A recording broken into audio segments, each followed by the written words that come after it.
అపకారికి కూడా ఉపకారం చేయమన్నారు మన పెద్దలు. అపకారికి ఉపకారం చేయడం ఎలా ఉన్నా ఆపదలో ఉన్న వాళ్ళకి సహాయం చేశాను నేను. ఒక లాస్ట్ 2 ఇయర్స్ బ్యాక్ ఒక పెద్ద ఆయన చేశాను.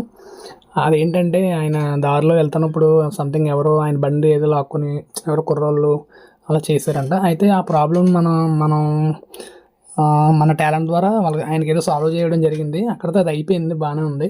కానీ అది ఏదో కేసు అయ్యి రన్ అయిందంట. తర్వాత 2 ఇయర్స్ బ్యాక్ క్రితం జరిగింది. నాకు 2 డేస్ బ్యాక్ కానిస్టేబుల్ ఫోన్ చేసి దాని గురించి ఒకసారి మీరు కోర్టుకి రావాలి అన్నారు. ఏంటన్నా నన్ను ఎలా ఇన్వాల్వ్ చేశారని అడిగితే, తప్పదు తమ్ముడు, జస్ట్ ఆ రోజు నీ పేరు రాసుకున్నాం, దానివల్ల దానికోసం మీరు వచ్చి చెప్పాలన్నారు.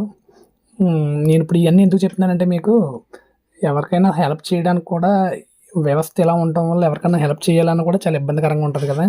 ఆ విషయం నేను కానిస్టేబుల్తో కూడా ఏంటంటే ఎలా అంటే ఇంకెప్పుడు ఎవరికి హెల్ప్ చేయలేం కదా అంటే, తమ్ముడు ఇదేం పెద్ద ఇబ్బంది ఏం కాదంటున్నాడు. కానీ ఎప్పుడు కోర్టుకు పోలీసుల దగ్గరికి వెళ్ళలేని వాళ్ళకి ఇది ఇబ్బందికరంగా ఉంటుంది అన్న అని చెప్పాను.